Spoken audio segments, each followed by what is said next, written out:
د پکتیا ته هغه ولسوالۍ چې له ښوونځیو د 12 ټولګي فارغ نجلۍ نه لري. زرمت روحانی بابا، ګرد څیړی شواک، وزې زدران، لجه منګل، احمد خیل او جان خیل د پکتیا هغه ولسوالۍ دي چې له تیرو 13 کلونو راهیسې پکې له ښوونځیو د 12 ټولګي هېڅ نجلۍ نه دی فارغه شوې. د پکتیا اوسیدونکي او مدني فعالان د حالات اندېښمنونکی بولي او ټینګار کوي چې دولت باید د خلکو په همکارۍ د دې لویې ستونزې د حل لپاره جدي اقدامات وکړي.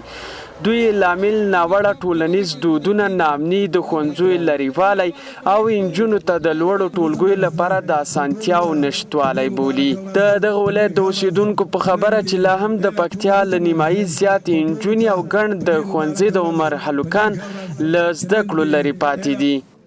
څوک درس ونه وایي، نجونې فارغ نه 12 شي، نو هلته به استادان له کومه سي؟ بل چې نه خو نشي ورتلی چې کوم بل ولایت نه ورسي، بل ولسوالۍ نه ورسي هلته کار وکړي. دا خو هېڅ ممکنه خبره ده. هغلته باید اول چې نه درس ووایي، نجونې باید د 12 نه فارغ سي، د معلمین ته ووایي. هغه نه بعد دوی کولی شي نور نجونو ته درس ورکړي او تدریس وکړي. داسې خو نشي کېدلی کوم بل ولسوالۍ نه راسي، دا هېڅ امکان نه لري. مارک کې موږ ډېرې ستونزې لرو. په دغه ولسوالۍ کې ظلمات شول، یو خو امنیتي مشکلات هم ډېر دي. داسې یو چا پاملرنه ورته کړې ده. مرکزي حکومت نه مو دا غوښتنه ده چې جدي پاملرنه ته وکړي، د تعلیم په برخه کې، بیا خاص په بیماري په برخه کې.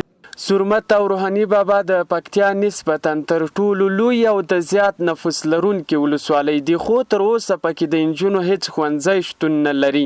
اوسیدونکي دا خورا ناوړه حالات یادوي او وایي چې په تیرو شاوخوا 12 لسیزو کې د یادو ولسوالیو د نجونو یو بشپړ نسل او د هلکانو یوه اندازه له زده کړو په لرې پاتې کېدو تباه شوي او باید د راتلونکو نسلونو د تباهۍ مخه ونیول شي.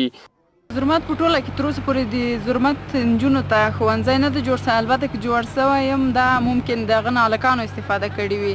په ټوله کې تعلیم د ژوند اړتیا ده، د ښه او سوکاله ژوند لپاره، د یو آباده فکري ژوند لپاره. د زرمت نجونې میرمنې په ټوله کې له دې سهولتونو نه بې برخې دي او هلته تعلیم په برخه کې هېڅ کار نه ده سوی.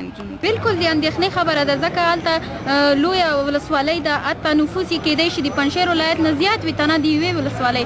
نو هلته چې خویندې تعلیم برخه کې، روغتیا برخه کې دوی اړتیا پیدا کوي، د هغو کمبود د لاسرسی نه ورته لري، ښځینه ډاکټرې نشته.